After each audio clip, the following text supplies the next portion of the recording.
আমার পিছনে গাছটা দেখতে পাচ্ছেন, ওই গাছটারে কিরকম বেড়া রয়েছে অন্যান্য গাছ।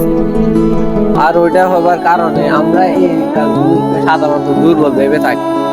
তো দুর্বল ভেবে একটু কষ্ট দেওয়ার কারণে এই আজ মাথার উপরে দিয়ে উঠছে, যার কারণে আজ যে কষ্ট দিচ্ছে ওই মরে যাওয়ার মতো অবস্থা। ঠিক তেমনই আমাদের সমাজে এরকম অনেক লোক আছে, আমরা তাদের দুর্বল ভেবে সুযোগ দিই, ওই সুযোগ কাজে নিয়ে তারা আমাদের মাথায় চড়ে বসে।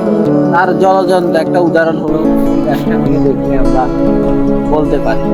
এখন এই গাছটা নিজে মরে যাওয়ার মতো অবস্থা হয়েছে, ওই গাছগুলোকে দুর্বল ভেবে আশ্রয় দিচ্ছে বিদায় আজ তার এই অবস্থা।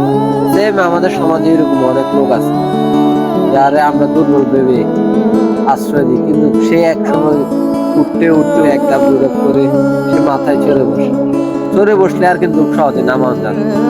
যেমন এই গাছটাকে এখন টানলে আর সহজে আমি চুলাইতে পারবো, তাই সকলকে দুর্বল ভেবে আশ্রয় দেওয়া ঠিক না। হ্যাঁ, এটাই বাস্তব।